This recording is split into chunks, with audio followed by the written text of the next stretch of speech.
This is the Rest of Everest video podcast, an almost unabridged expedition experience. Episode 9, Tingri Office and Day Spa. Hey. Well, hello again, and welcome back to the Rest of Everest video podcast. I'm John Miller. Thanks so much for joining us, everyone. Before we start today's episode, I just want to give a shout out to my new friends in Birmingham, Alabama. Hey, we've been really having a good time emailing back and forth, have some very dedicated listeners out there, and I just really appreciate all the support. It's been so much fun. It's been just great. So thanks so much, guys. Today we are going to spend some time in Tingri. Tingri is a great little town, very memorable, and I think you'll enjoy it. Today I'm joined by Major King. How you doing, Major? I'm good, John. How you doing? I'm doing well. Do you remember Tingri, Major? Tingri for me is kind of a hazy memory, but yes. Okay.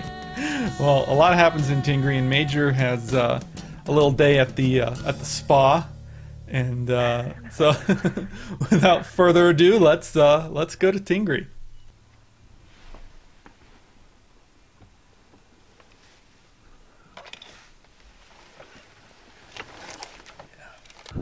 Yeah. We took a lot of photos this day. Yeah, I mean, wasn't that like the first time that pretty much Ben had seen Everest? Yep, in the previous, ground? and that was the previous episode. Ben saw Everest for the first time, and okay. So then once we decided we had stared at Everest for long enough, we decided to keep going to little town of Tingri, and here's some more of those trucks. It's a never-ending stream of large vehicles, and all along the sides of the road you see these ruins and these different stupas and stuff. Every time I see those trucks, I think of the Mad Max trilogy with Mel Gibson in Australia, you know, and it's like the end of time, there's no gas left, and you know, you have these huge transport trucks. Well, Tingri's a gas station, actually. And every time I see this shot, I think of the theme from The Good, the Bad, and the Ugly.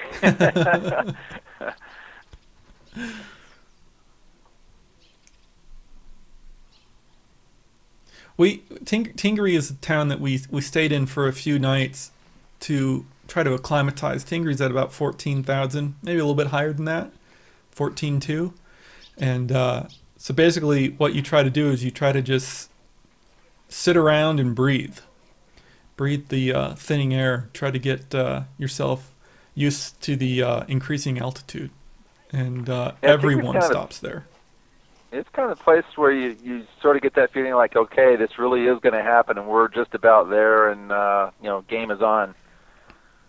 You know, you're kind of like in the dugout here, waiting to get into the baseball game, and that's the feeling you get at this guest house that we're at. Is nothing but climbers, you know, and their entourages at this place. Yeah, that was a fellow from the Royal Navy Royal Marines team from the UK, and that woman there is actually, that's Fiona Shepherd. She ended up being a friend of mine, but I didn't know her here. We got to know each other pretty well at base camp, and she'll be joining us in some future episodes, so we look forward to that.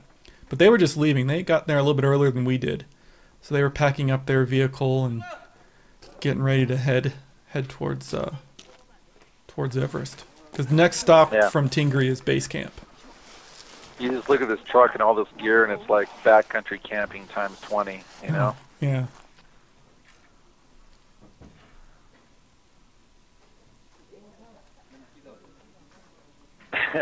Bathing Tingri style. Yeah. It's a little bit chilly there in Tingri.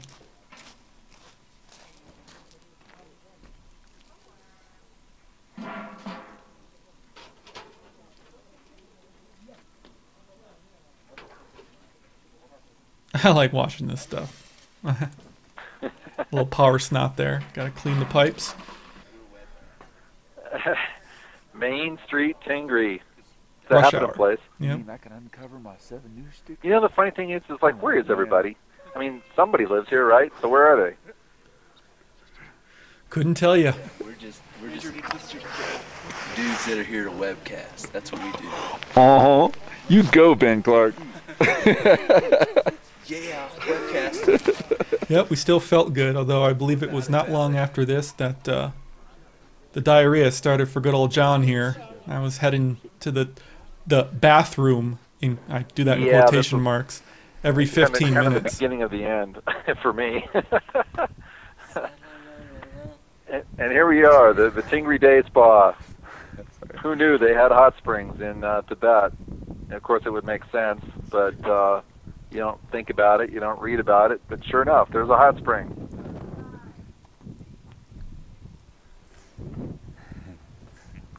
Kids are kids, no matter where you go. These kids were looking at me like, man, look at this stupid American. Why is he taking our picture?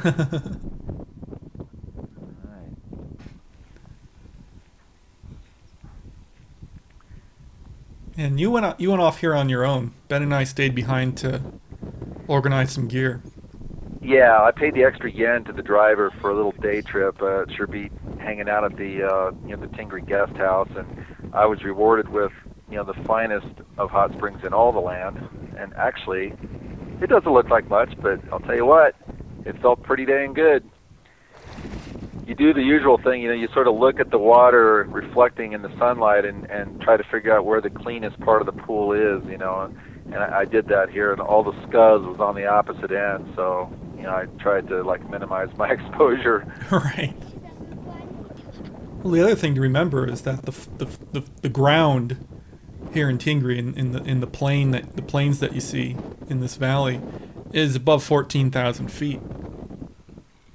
Yeah, that's the amazing thing. I mean, you look around and you feel sort of like you're in southern Wyoming without the grass and the sage.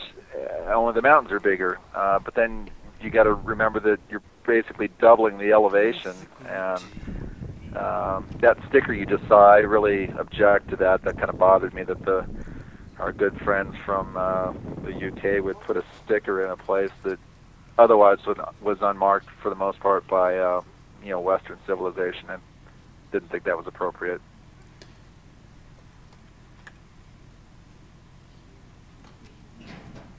Now that I'm thinking of it, it'd be interesting to find out if they placed it there or not. They were giving that stuff out, all these tchotchkes, or I think they call them gizzits.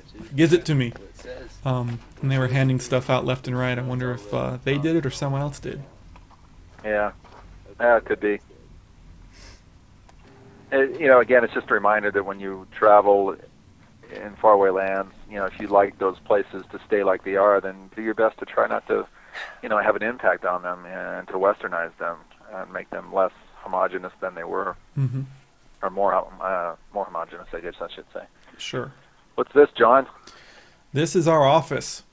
Ben and I are, again, got the satellite gear hooked up, and are ready to send back some more dispatches, check our email, and it's the most unique office I've ever had in my entire life.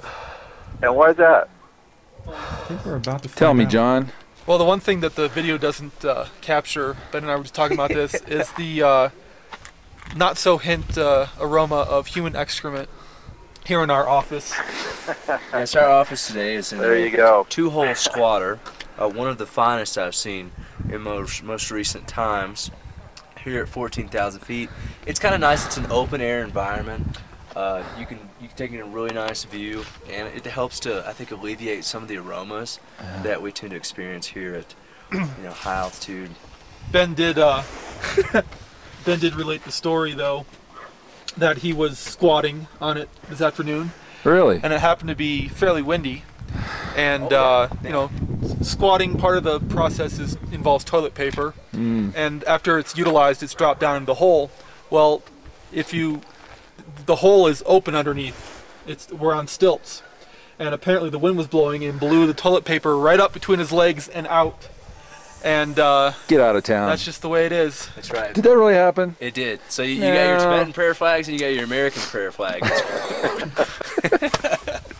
It's blowing out the wind. And I'm sure it landed on a Pabst Blue Ribbon somewhere. Can. Somewhere in Tibet. Somewhere right now. I don't even want to see the window it's stuck to. On my way. On my way. On my way. You feel kind of sketchy bouncing on this floor. Yeah. You're going to fall right through Tell it. me about it. This is not a floor you want to fall through on. Yeah, you don't want to fall through that floor.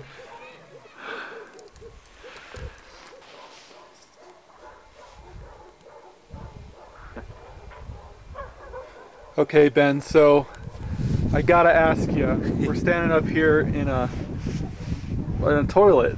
Yeah. And this has been our office for the past couple nights. Yeah. Tell me a little bit about it. It's an unusual situation. Well, I mean, I guess it's pretty unusual, but to me, I've just gotten used to it. I mean, this is kind of what it takes when you're out here in the middle of nowhere. I mean, we're in Tingri, Tibet.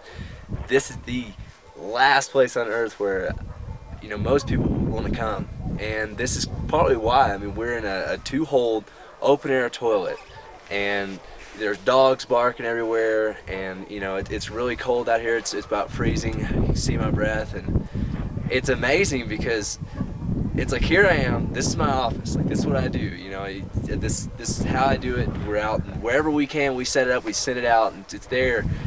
But it's so amazing because here I read this guest book, and it's, you know, climb high, dear Ben, and show us all how to touch our souls.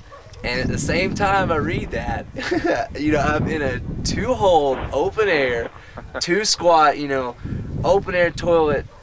It's the most surreal thing I can possibly imagine, and yet this is what I do. I mean, anytime I get the opportunity to go climb, this is how I do it, and this is what I do. This is my office. Wherever I am, I just set up and go. And that's amazing. I mean, I think the amount of communications and the technology that makes that possible allows us to take an emotion that I feel that day, and someone back home, you know, 3,000 miles away knows what that was, and they feel it. That's amazing. That's something that really allows us to share in something, and that's why I do it. That's why I love it. I gotta ask you, is it a clean toilet? Yeah. Describe the toilet a little bit. The toilet here is one of the most disgusting things I think I've seen in a while. I'm not gonna say it's the worst I've ever seen because, like I said, I mean, this is what I do. I've been to a lot of really remote places, and you know, I don't exactly have the jet set lifestyle here. I like to dig a little deeper and see how people really live. So these people are living pretty hard. You see this toilet, these people are living pretty hard. Do they have good aim? No. Actually, the aim, it seems we got a straggler. There's one that didn't quite find its way. Didn't find its way home. I'm thinking only climbers are going to appreciate this, John, because any climber, eventually the talk revolves around things like this. Yeah, it de-evolves down to talking about if you fart and you don't crap your pants, everyone applauds you. Here's the actual room that Ben and I were sharing. Major had the one next door, and lovely room, very, very festive. Yeah, the walls look nice until you like pull the cloth away and realize that it's literally mud on the other side of it. There's no trees. It's all like adobe. And so this is the Tingri Plain, and that's Cho-Oyu, an 8,000 meter peak. Just amazing views from there. Yeah. The scale is hard to capture on video when you're on the Tibet Plateau. It really is an amazing place that I would like to go back to someday and spend more time. And there's our little closer view of Everest. That's where we're headed. This was the next day. This is the day we were leaving Tingri. Yeah. Notice the plume going from right to left. That's anytime you see a picture of Everest and you see that plume, that's how you can tell.